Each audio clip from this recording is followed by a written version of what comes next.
If it goes well, they'll forget 90% of what you said. Even great leaders see most of their message disappear because they don't control what gets remembered. So the real question is, what's the one thing you want to be remembered for? In this episode, we unpack how you can identify your 1%, the one idea that really stands out, and make sure that people remember you and act. And for this, I'm joined by Andrea Pacini. He's the author of the brand new book, Timeless Presenter. Any presentation, for that matter, should be built around one big idea.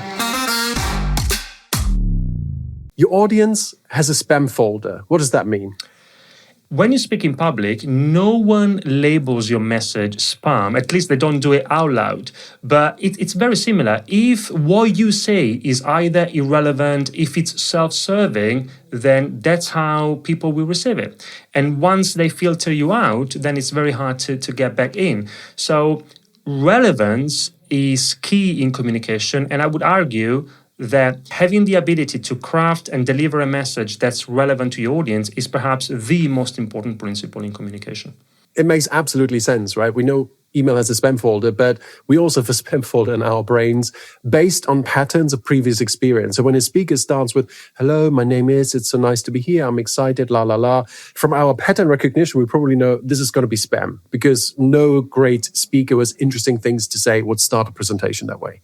When it comes to holding people's attention, what we need to understand is that we will never be able to do that if we start by introducing ourselves or if we start with the typical agenda, boring agenda slide. Instead of an agenda, for example, why don't you start with a promise? Don't start with an agenda, start with a promise. Now, it doesn't have to be complicated. A promise could be, like in my case, it could be, okay, by the end of this presentation, depending on what the context is, by the end of this webinar, by the end of this meeting, by the end of this call, you'll have a very good understanding of how you can be more confident, credible, and convincing when communicating your ideas. And you also recommend potentially taking away the title slide, right? So no title slide, no agenda slide, show the promise and then get right into it. With the title slide, until a few months ago, I was always using a title slide as well. And then I had a session, I hosted Julian Treasure. His TED Talks have been viewed millions of times. Mm-hmm. And I hosted a session with him as a guest speaker. And that's what I noticed with him. He started straight into the meat of the conversation, no title slide. And I thought, okay, that's interesting. Sometimes there are very small things we can do, very simple things we can do that are just a little bit different from what 99.9% of people do. And since then, I started doing the same. No agenda. I will shamelessly copy that. And I copied it too, so feel free. Julian's work as well. He's brilliant. All right, next one. Find the 1% that matters. This one comes from Dan Pink, international best-selling author. I had a chat with him on our show, and he told me that when he was at law school, he had a professor, and that professor always encouraged him and his classmates to try and understand the 1% of any topic. The 1%. And that professor said to them, if you can understand that 1%, if you can explain it clearly, then you understand the topic. If not, we need to go back to the drawing board. Now, the reason why that's important for us is because your audience will remember one thing.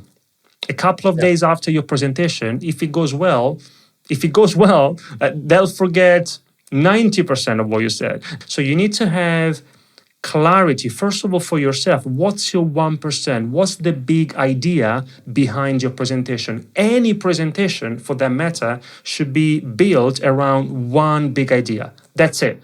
It doesn't mean that in a presentation you should only say one thing, but everything you say should be built around their important idea. And that's the 1%. The 1% can be seen as what's the big idea behind your presentation.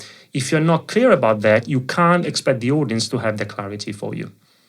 Absolutely. Often describe it in a way like, let's say you're leaving the room where the presentation was held and you're meeting a colleague in the hallway and that person says, hey, what did Andrea talk about? Now, what would that person say, right? And as you have said, right? If you're not clear about it as the presenter, why would anyone else be clear about it? The audience is not going to do the hard work for you. All right, next. What's your one-word pitch? The one-word pitch, yes, this comes from Maurice Sachi, the co-founder of the ad agency Sachi and Sachi. And he used to say that in a world where we've got short attention spans, the strongest message is just one word. It's a bit provocative. Of course, it's a provocative idea. He calls it the one-word pitch. And the goal, he said, is to link your idea, your message, your brand. Of course, it comes from an advertising perspective, to just one word. And it should be one word that people can instantly associate with you. Now, for example, if you think about Google, then for most people, the word would be search. If you think about MasterCard, many people would associate it with priceless. Now, this is a good exercise because if you do it, okay, what's my one word? It forces clarity. You need to make decisions. What do I include? What do I leave out? And you need to leave out many things because you just need to go down to one thing, one word. Now, the question worth reflecting on is, if your audience could remember either just one word, but again, if we want to apply it in our world, presenting, public speaking, it's connected to the 1%. Yeah. Simplicity is so powerful, especially in public speaking presentations, where we're relying on people remembering things rather than, let's say, sending them a memo or an email, which of course can have many more words. So we want to work with biology when we present and not against biology. And our biology says, make it super, super simple for me. If we overwhelm the audience with lots of information, just facts and figures, then we are fighting the brain. If we follow the typical approach from a slide design perspective, the typical death by PowerPoint with lots of text and bullet points, people can't read it and listen at the same time. If you do that, you are fighting the brain. And if you fight the brain, your message is not going to land. You're not going to achieve your objective. Whatever that is, you're not going to sell the product. You're not going to motivate them. If you want them to do something, if you want them to take action, you will never be able to do that if you fight their brain. Don't fight the brain. I love that. That's such good advice. Next, in public speaking, your weakness can be your strength. Yes, because there are some things that normally you may consider them as weaknesses, but we can also flip the script and they can also be seen as strengths. Now, for example, I'm a no-native English speaker. Oliver, are you German? I'm German, yeah. You're German, okay. I'm German native speaker, yeah. For you, Oliver, like German people speak English in a much better way than Italians. I'm Italian and I've been living in London for 15 years. And also in my world, I'm a presentation coach. I work with 99.9% of our clients they're not Italians, they're English speaking, and I speak English as a second language. So that can be seen as a weakness. However, non-native speakers also tend to speak slower, which can be a strength, because if you do that, then you give your audience more time to absorb your key messages. That's one thing. Yeah. Another example, if you are one of those, some speakers like to have a word-for-word script. Now, that can be seen sometimes as a weakness because if you don't do it well, if you don't prepare well, you can come across as a little bit too rigid.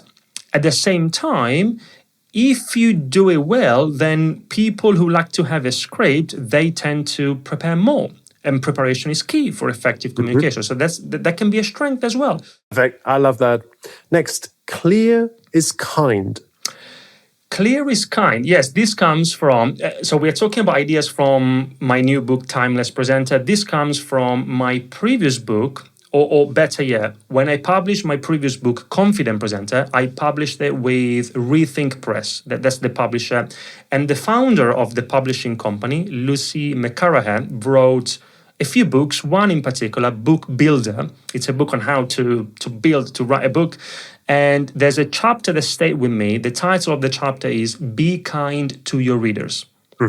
Now, same thing. It's not just for writing, it's also for speaking, presenting. Be kind to your audience. She says, for example, that if there is a short word and a long word, and both words mean the same thing, often the short word is more effective, puncher, more concise in communication. Yep. In the same way, if you can explain something to me, Oliver, in 2 sentences, if you can explain that concept to me in 7 sentences, most likely the 2-sentence version is going to be more effective in communication. Now, we don't say inflated spherical object. We say ball. Now, often we are not aware of it, but in our business communication, in our business presentations, we use language which is the equivalent of inflated spherical object. Now, just say ball. Say both. I love that. I think that is so true. And I love the kind. I think clarity is better than not clarity. That's obvious, right? But why is it kind? Because the opposite of kind is rude. So if you stuff your presentation with words that make very little sense, with corporate jargon, with overloaded slides, you are unkind. You may even be rude because you refuse to do the hard work of figuring out what the clear message is, and you're just dumping that work on your audience. And of course, you're fighting the brain, as we said before. So I love that. Clear is kind. Now, creativity needs a structure. That feels counterintuitive. You must have a clear structure. And by the way, it doesn't have to be complicated. A very simple structure could be the classic 3-act play. You have an introduction that tries and you want to try and catch the audience's attention. Then you communicate your 3 key messages. Again, you don't want to fight the brain. You don't want to give them 1,000 things. 3 things can be enough. And then a conclusion that makes it clear to them what your point was and why they should care about it. Intro, 3 key messages, conclusion. That can be your simple structure. Now, within that structure, depending on how much time you have, depending on the audience, depending on the needs, the context, then of course you should include an element of flexibility, an element of creativity. But if you don't do that, if you don't pay attention to the way you structure your presentations, you are making it hard for your audience to follow you, remember what you say, and do anything. Take action. And that should be the objective for most presentations. Yeah, structure is such a game changer. I'm such a huge fan. I absolutely agree with you. A simple 3-act structure, what, so what, now what, excite, disturb, assure. They're so powerful. And I think people stumble over structures that come out of entertainment, right? Sometimes you see script writers or people from the entertainment industry say, here's a great structure. This is what you should do in business. And it just doesn't translate well because it's too complicated. And at the end of the day, a 90-minute movie is very different from a 5-minute presentation or 15-minute presentation, right? So it's just a different kind of project. And while these entertainment structures may be more sophisticated and good fun as well, they're often over-engineered for what we do in business. I couldn't agree more. Intro, 3 key messages, conclusion, it works all the time. There you go. Next, let your message breathe. Let your message breathe. Now, the idea there is that you have to be able to cut what's not essential. Because if that's how you let your message breathe. If you cut the non-essential, we always need to put ourselves in the audience's shoes. If everything is important, then nothing is important. And the mark of a great presenter is determined by their choices. Their choices, not about what they choose to include in their presentations, but what they choose not to include. It's much harder to make those decisions. If you do that, you let your message breathe. Again, we were talking about death by PowerPoint, even from a visual perspective. You want to have very simple slides, visual, 1 idea per slide, not 2. If you have 2 ideas, 2 slides. Slides are free. And if you do that, you let your message breathe. So it's really this one is about respecting, again, being kind to your audience, respecting their time and attention. Absolutely. You have to respect the audience. You have to value their time and attention more than your own. Totally on board with that. You also write that grown-ups don't use PowerPoint. This comes from someone I know, Lee Warren. Lee is a professional speaker on topics on sales and communication, and he has a keynote talk that the title of that talk is Grown-ups Don't Use PowerPoint. But there's a caveat because it's grown-ups don't use PowerPoint, dot. And he told me, I had him on the Ideas on Stage podcast, and he said, look, these three dots are important because what I mean, he doesn't mean, look, PowerPoint is not the problem. The problem is how we use it. We know that. His message is interesting, though, because he says, okay, grown-ups don't use PowerPoint, instead, dot, which means instead of, for example, understanding the audience, instead of preparing, instead of rehearsing. So again, it's not about, I have nothing against PowerPoint, it's about how we use it. To jump to PowerPoint the moment we think we have to prepare a presentation, right? And what you and I always say is, hey, slides last, not first, right? Start with the outline, create the storyline, think about your key messages, all the things we talked about. And if you need slides to do that, great, do it. But don't start there. It's not the starting point. And the presentation is not a deck of slides, right? That is also, I think, important to take away, that a presentation is how you move others to action. And one of the points you make in the book, and I'm paraphrasing, probably butchering the quote, but it's not how many people you reach, it's how many people you move to action. I borrowed this from Jacob Collier, the musician. I watched an interview where he said this. He said, it's not how many people have I reached, it's of the people that I reached, how many did I actually move? That counts. That's important, even if it's just one. I'll give you just a very quick example here from my own experience. Once, I was giving a webinar. I was about to give a webinar, and I was there waiting in the waiting room, just one person, and it was just a few seconds before starting, and it's not good. It's not good for just one person. I thought to myself, okay, is there a way here to maybe come up with an excuse? I didn't want to present it just in front of one person. But in the end, again, you embrace this mindset, one is better than zero. I let him in. Now, randomly, this person was the head of L&D for a relatively large company. We had a wonderful conversation. We connected, and long story short, they became a client. Their webinar with just one person was worth several thousands of pounds or euros. But it all started with embracing this fact that it's not how many people have I reached, it's of the people that I reached, how many did I actually move? And one sometimes can be enough. 90% of presentations are forgotten within a day, and even the best ideas get ignored. Over the last 20 years, I've helped hundreds of leaders prepare for stages like TED and South by Southwest, and the difference is always the same. Top 1% communicators, they use a system, and this system is called the Perfect Presentation Planner. Download it now, it's free, link in the description. The best speakers are in love with their audience. Yes, I've learned this from Andy Lopata, another professional speaker.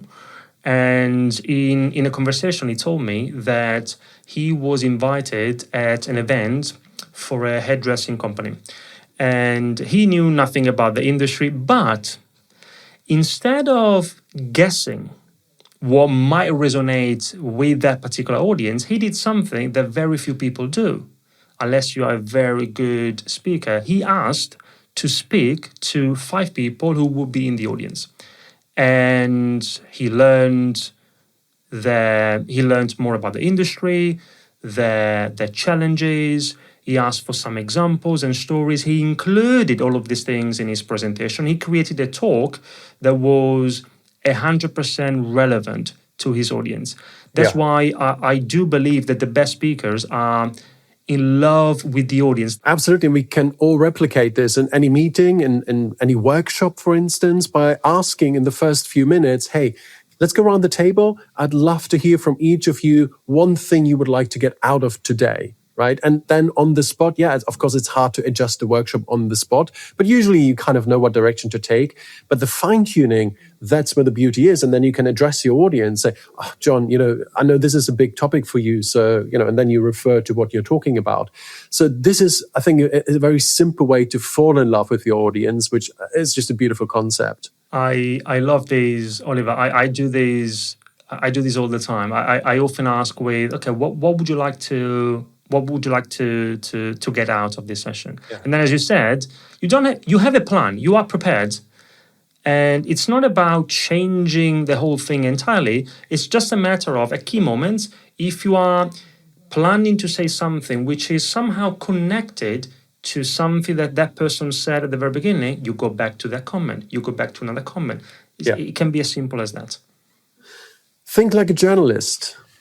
Yes. Now, I worked with Tim Ray's, former New York Times journalist. And this is something I didn't know. I mean, intuitively we know it, but he told me that journalists, when they prepare a piece, an article, they always ask themselves, what's the headline thought?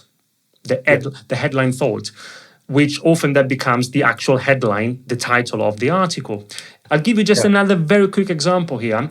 I was invited to give a number of workshops for a client. One of these workshops was on slide design. Again, how to avoid death by PowerPoint, these kind of things. And the title they had suggested was something like slide design workshop. That's it.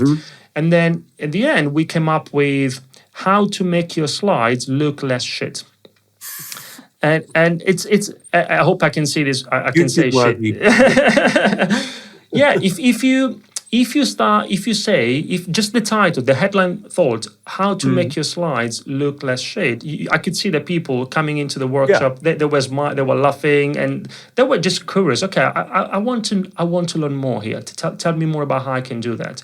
And sometimes it's just, again, it's another small thing that we can do to create, to pique people's curiosity just right from the start, even without saying anything. I would go to that. I think that it's a great title and it also signals something, right? To everyone who's signed up for this or was signed up for this, but maybe not even voluntary. It suggests that this is going to be fun, this is going to be effective, and this is not going to be like a boring corporate training. So I love it. I love it. Next, the pause is the point. Pausing. Yeah, pausing is super important in public speaking. Now, we have to have the courage to pause because it can be uncomfortable if we're not used to it. There's a quote I love, Oliver, which is that silence is one of the most eloquent things in the world. And I love it because, it's counterintuitive. You've got silence and you've got eloquence, which is all about speaking, but it's not, they are connected. You can say a lot sometimes without saying anything. You can say a lot without saying anything. Also, what they say, for example, if you think about music, they say that what matters in music is the space between the notes. It feels uncomfortable, but in communication, there's a paradox, the comfort paradox, which means that what's comfortable for you as the presenter is often not comfortable for the audience and vice versa. Never heard this before. The comfort paradox. So if it's comfortable for me as a speaker, it's boring for the audience. It's not comfortable for the audience. And what's not, for example, if we take posing, for many people, posing is not comfortable, but it is comfortable for the audience. And again, we do it for them. We do it because it works for them. It works for them. And if we use the pause before we provide our key message, that is helpful for the audience to understand what's really important here. Because it's a signal, right? If I speak very fast, I want to inject energy into my presentation, but then I slow down and I pause and make my point. People know what's important, right? And that's the beauty of the pause. Plus, it helps you get rid of these nasty filler words and filler sounds. So that as well. Yeah. Cool. The worst thing you can do is tell the audience something it already knows. Ideally, you want to give your audience only what they need to know. It could be an insight, it could be a fresh connection, it could be a new angle of looking at things, and leave out the rest. Because the fastest way to lose an audience, to not grab their attention, is to say what doesn't it say. Yeah. And this is so common, right? And often people they have this instinct to start with all the things that the audience already knows, because at the end of my 30-minute presentation, I reach my conclusion, and that's going to be the new thing they haven't heard before. But of course, they're not going to pay attention for 29 and a half minutes, hoping that the last few sentences will be a novelty for them. They'll just do something else, right? We're fighting the brain. It comes back to this, right? Don't fight the brain. A very simple way to improve most presentations is to take the last slide, make it the first. You move it from last to So good. first, and So good. instead of, as you said, background, and then the fresh insight, and then the important connection. Start with that, and then if there's time, maybe, just maybe, a little bit of background. Curiosity beats confidence. I love that one. Confidence should not be the starting point. Curiosity is a much better, much more effective starting point. When you do that, then confidence follows as a result. Ah, that's so good, because the lack of confidence is often the result of focusing too much on the self and not enough on the audience or the message. And curiosity just resolves this, right? It just means I follow this and see where it leads me. And as a byproduct, I don't really think about myself anymore. So getting out of your own head is often one of the best reframes, or one of the best tactics we have to become confident in a high pressure, high stakes situation.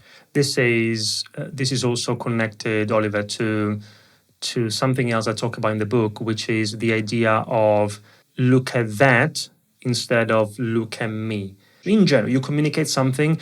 It's not look at me. That's what many people do. Mm-hmm. They're not aware of it, but the way we communicate, we do it this way. Look at me, look at me, look at me. It's look at that. And that is your idea, your concept, the important thing that you want to share. When you do that, you get a couple of benefits. First of all, as you said, you ease the pressure on yourself, because you're not putting a spotlight on you, you're putting a spotlight on that, on your idea. And also, your communication becomes much more effective as a result. Yeah, perfect. Content tends to fill the allotted time. This comes from a very famous law, Parkinson's law, that tells us that work expands to fill the time available for its completion. So, for example, if you give me 10 days to do something, I will take 10 days, most likely. If you give me half an hour, I will do the same thing in half an hour. Now, it made me think, okay, with presentations, it's very similar. Content expands to fill the allotted time. Now, the allotted time often is either, in many cases, 30 minutes, an hour. That's the typical calendar invite. Maybe it's an hour, it's 30 minutes. If someone invites you to give a talk for 30 minutes, for an hour, the typical approach is, okay, I'm going to prepare a presentation which takes me 30 minutes to deliver, an hour to deliver. If you can share something in 3 minutes, then do it in 3 minutes. No one has ever complained if a meeting, a presentation, a call finishes a little bit earlier than planned. Actually, the opposite. Just exactly. a very quick example, Oliver. Derek Sivers, the co-founder of CD Baby, great entrepreneur, he gave 3 TED Talks, and all of them are under 3 minutes. Now, if we think about TED Talks, they are already challenging for many people because you need to respect a tight deadly. You can't go above. Normally it used to be 18 minutes. Sometimes it changes. He decided to, he's always unconventional in everything he does. Also here, just less than 3 minutes. We started by saying that if you can tell me something in 2 sentences versus 7 sentences, the 2-sentence version is going to be more impactful in communication. So something to consider. Yeah, absolutely. This is the final one. End before they want you to. Connected to what we said, no one has ever complained if a meeting, a presentation finishes a little bit earlier than planned. So it's probably a good note for us to wrap this up. Andrea, this is so fun. Where can people find out more about you, the book, everything you're doing? Two key things. One is LinkedIn. You can find me. You can find me there, Andrea Pacini. Also, website ideasonstage.com/UK, because again, I run the UK operations. So, Timeless Presenter, I've already read it. Check it out. It's fun if you're presenting in business. It's a really good guide to have. And it's a quick, fun read. So you can see there's lots of stories, lots of examples. And, it's written in quotes, which I love, obviously, because those are sticky, right? And there's so many quotes we went through in this last half hour that probably and certainly will stick in my mind. So, Andrea, thank you. Thank you, Oliver. Thank you very much. Thanks for watching. If you like this episode, please subscribe to the Speak Like a CEO channel. It means the world to me, and it helps us keep bringing you world-class insights and guests.